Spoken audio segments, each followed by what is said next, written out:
Salut à tous, j'espère que vous allez bien. Moi, c'est Moïb, je suis franco-pakistanais. J'ai passé 28 ans en région parisienne. Et en 2018, j'ai décidé de déménager au Pakistan. Une décision qui était vraiment difficile pour moi parce que autour de moi et ma famille, mes amis, il y avait très peu de personnes qui m'ont soutenu dans cette décision. Mais vu que j'étais motivé, vu que j'avais cette envie depuis quelques années et je ressentais le besoin de me reconnecter avec mes racines et je ressentais le besoin de redécouvrir le pays d'origine de mes parents. Du coup, lorsque je suis arrivé en 2018, ça a été une expérience incroyable parce que je suis arrivé dans un pays en voie de développement. Il a été créé en 1947 sur une base idéologique. Et du coup, un pays qui est basé sur des valeurs idéologiques, c'est un pays qui a un futur euh, qui est incroyable, brillant, extraordinaire, parce que la chose qui les anime, c'est une idéologie. Du coup, il y a pas plus fort qu'une idéologie dans le monde. Du coup, j'ai découvert que c'était un pays de 250 millions d'habitants avec plus de 70% de la population qui a moins de 30 ans. Automatiquement, ça ouvre la porte à d'énormes opportunités business, carrière, plein de choses. Et il y a plein de choses qu'on n'a pas encore explorées, que ce soit les énergies naturelles, les ressources naturelles, que ce soit les nouvelles tech, que ce soit l'agriculture. L'agriculture, c'est l'un des domaines les plus importants du Pakistan, le secteur qui fait tourner le pays aussi. Du coup, il y a plein de choses à faire au Pakistan. Et vu que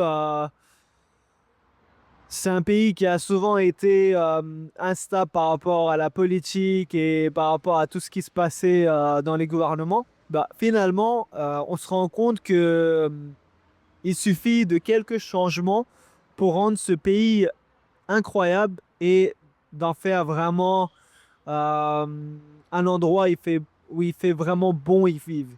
Et du coup, lorsque je suis arrivé en 2018, je me suis rendu compte que la vie au Pakistan était très, je veux dire, rapport qualité-prix, super.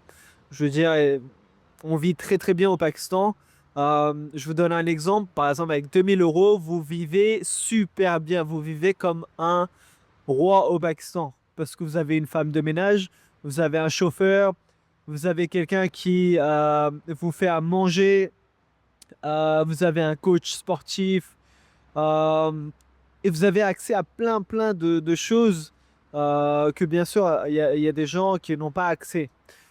Du coup, c'est quelque chose où il faut vraiment comprendre, le Pakistan, malheureusement, il a été présenté de manière très injuste depuis le début, depuis sa création, parce que, comme vous le savez, il y a beaucoup de personnes, beaucoup de pays, beaucoup de, euh, d'agences, on va dire, qui étaient contre la création du Pakistan. Et du coup, bah, automatiquement, on a fait en sorte que l'image du Pakistan soit toujours dénigrée, soit vraiment mauvaise dans le monde pour que on ne voit pas le vrai potentiel du Pakistan. Donc on vous l'a vraiment caché. Et moi, lorsque je suis arrivé ici, j'ai commencé à créer un peu de contenu, j'ai commencé à présenter le Pakistan que moi je voyais, ce que moi je découvre vraiment, et les gens que je rencontre ici. Et je me suis rendu compte que ici, les gens, ils vivent super bien, ils sont super heureux, ils ne veulent pas quitter le Pakistan. Ils ont accès à tout ce qu'ils veulent parce que le Pakistan, bah, c'est plein de monde qui a de l'argent et il y en a beaucoup qui voyagent aussi ou qui ont de la famille à l'étranger. Du coup, c'est pas, c'est pas l'Afghanistan. Malheureusement, je sais, c'est pas cool de dire ça, mais le Pakistan est un pays différent et vraiment un pays où il y a du potentiel.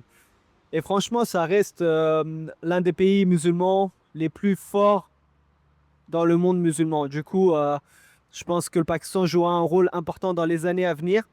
Et c'est pour ça que c'est important de garder ce lien avec le Pakistan. Parce que si vous restez connecté avec le Pakistan, vous continuez à venir au Pakistan, vous continuez à vous renseigner concernant le Pakistan, ben, c'est comme les gens qui sont allés à Dubaï ou qui sont allés en Europe ou aux États-Unis quand il y avait besoin, quand il y avait tout à construire, c'est eux qui ont fait fortune et c'est eux qui ont réussi à bâtir des empires. Du coup, le Pakistan, c'est la même chose. Il faut venir au Pakistan quand le Pakistan a besoin de vous. Il ne faudra pas venir au Pakistan lorsque le Pakistan sera sur ses pieds et que tout sera fait ici. Du coup, moi, mon expérience personnelle, l'une des meilleures décisions de ma vie, j'ai passé un moment excellent en France, 28 ans incroyable. Grâce à elle, j'ai réussi à me bâtir, j'ai réussi à retourner dans mon pays d'origine. Du coup, je suis vraiment ravi et je suis vraiment content par rapport à ça. Et j'en voudrais jamais à la France parce que elle m'a vraiment tout donné, elle m'a vraiment permis d'être ce que je suis aujourd'hui. Donc voilà, il y a un moment, c'est important de comprendre qu'il faut retourner en fait dans son pays d'origine. La rémigration, on en parle souvent en ce moment. Et je pense que c'est important que les émigrés, en fait, les immigrés comprennent que c'est important de renouer un lien avec son pays d'origine. Parce qu'au final, un jour, faudra y retourner. Et faudra pas y retourner en mode pauvre, en mode miskin, en mode ah mince, j'y retourne en mode faible. Non, il faut y retourner en mode fort et en mode non, j'ai envie de retourner dans mon pays d'origine parce que j'ai envie de le rebâtir. J'ai envie de faire quelque chose qui va vraiment faire la différence dans le monde. Et nous, moi, ma famille, mes amis, tout ça et tout, si on retourne au Pakistan, ça sera vraiment pour apporter quelque chose de positif et de faire en sorte que le Pakistan joue un rôle important dans le monde musulman et qu'on puisse créer quelque chose de sympathique pour l'humanité. Donc voilà, à bientôt.